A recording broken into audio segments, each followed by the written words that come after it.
তুমি কি একজন নার্সিং স্টুডেন্ট নাকি সদ্য পাস আউট করা একজন নার্স? আর সবথেকে বড় কথা, তুমি কি পশ্চিমবঙ্গের বাসিন্দা? তাহলে আজকের ভিডিওটা তোমার জন্য। ভিডিওটা স্কিপ না করে পুরোটা দেখবে। আমরা সবাই জানি পশ্চিমবঙ্গের চাকরি ব্যবস্থার বর্তমান অবস্থাটা কী। আগেকার দিনে নার্সিংয়ের ব্যাপারটা একটু আলাদা রকম ছিল। এখন কিন্তু নার্সিংয়েও একটা বড়সড় চ্যালেঞ্জ চলে এসেছে। যেহেতু পশ্চিমবঙ্গে বিগত 3 বছর থেকে নার্সিংয়ের কোনো রিক্রুটমেন্ট হচ্ছে না, সেহেতু চ্যালেঞ্জ কিন্তু বেড়েই চলেছে। বেসরকারি অনেক নার্সিং কলেজ নতুন নতুন তৈরি হয়েছে, তার সাথে সরকারি নার্সিং কলেজ তো রয়েছেই। এই যে প্রত্যেক ইয়ার নার্সিং স্টুডেন্টরা পাস আউট হচ্ছে, তার সাথে আউট অফ স্টেটের নার্সিং স্টুডেন্টরাও রয়েছে। তাহলে পপুলেশন তো বাড়ারই কথা। সেই ক্ষেত্রে আবার 3 বছর থেকে নার্সিংয়ের কোনো রিক্রুটমেন্ট নেই। তাহলে কী রকমের পপুলেশন হবে বলো? আর এটা দেখেই কিন্তু আমরা সবাই ভয় পেয়ে যাচ্ছি যে এই যে 3 বছর থেকে কোনো রিক্রুটমেন্ট নেই, আমাদের কি হবে? আমরা এই যে এত টাকা পয়সা খরচ করে, সময় দিয়ে, এত ভালোবেসে পড়াশোনা করেছি, আমাদের এই পড়াশোনার মূল্যটা কি হতে চলেছে? আমাদের কি চাকরি হবে না? আমরা অনেকেই কিন্তু এই 3 বছর জিএনএম নার্সিং করার পর একটা যে চাকরি পাওয়ার স্বপ্ন, সেই স্বপ্নেই কিন্তু অনেকজন পড়াশোনা করেছে। এবং অনেকজন পড়াশোনা করেছে সরকারিতে, আবার অনেকজন করেছে কিন্তু বেসরকারিতে। বাট সবার কিন্তু টার্গেট একটাই ছিল যে জিএনএম কমপ্লিট করার পর আমরা একটা সরকারি জব করব। তো সেই ক্ষেত্রে কিন্তু আমাদের সেটা হচ্ছে না কেন? সেটা হচ্ছে আমাদের পশ্চিমবঙ্গ সরকারের জন্য।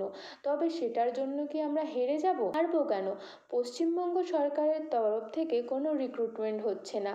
আউট অফ স্টেট তাহলে আমাদের ভেবে দেখতে হবে। কেন? কেন্দ্র সরকারের তো অনেকগুলো রিক্রুটমেন্ট বেরোচ্ছে, যেমন আরআরবি, ইএসআই, এইমস, এইসবের দিকে এখন আমাদের কিন্তু ধ্যান দিতে হবে। আমাদের এই যে রিক্রুটমেন্ট হচ্ছে না সেটা ভেবে আমরা যে ডিপ্রেসড হয়ে থাকবো, পড়াশোনা ছেড়ে দেবো, যে না আমরা 3 বছর পড়ে এলাম, আমাদের এখনও জব হলো না, কি করব না করব, এইসব ভেবে যে আমরা সময় নষ্ট করব, সেটা না করে আমাদের যে এই সেন্ট্রাল গভর্নমেন্টের কিন্তু অনেক এক্সাম হচ্ছে, সেগুলোর ক্ষেত্রে কিন্তু আমাদের প্রিপারেশনটা রাখা উচিত। আর তার সাথেই নার্সিংয়ের যে আমাদের রিক্রুটমেন্ট কবে বেরোবে সেটাও কিন্তু জানি না। তবে আমার একটা পার্সোনাল এক্সপিরিয়েন্স থেকে আমি বলতে চাই, আই থিঙ্ক 2026-এর আগে নার্সিংয়ের কোনো রিক্রুটমেন্ট হবে না। তবে নার্সিংয়ের যদি 2026-এ রিক্রুটমেন্ট হয়, তাহলে কিন্তু কম্পিটিশনটাও অনেক বড় হবে। তাই নিজেকে কিন্তু এখন থেকেই প্রিপেয়ার করতে শুরু করে দাও।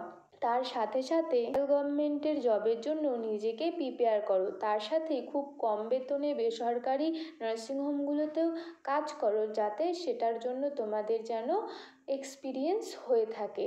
এক্সপিরিয়েন্সটাও কিন্তু তোমাদের ম্যাটার করে। এই যে এত বড় চ্যালেঞ্জ তোমাদের সামনে, তোমরা কিন্তু কেউ এটা দেখে ভয় পাবে না। এই চ্যালেঞ্জটা কিন্তু তোমরা পূরণ করতে পারলেই সামনে কিন্তু তোমাদের উজ্জ্বল ভবিষ্যৎ পড়ে আছে। নার্সিংয়েও কিন্তু একটা উজ্জ্বল ভবিষ্যৎ রয়েছে, সেটা কিন্তু তোমাদের মাথায় রাখতে হবে। কম্পিটিশন তো সব জায়গাতেই থাকবে।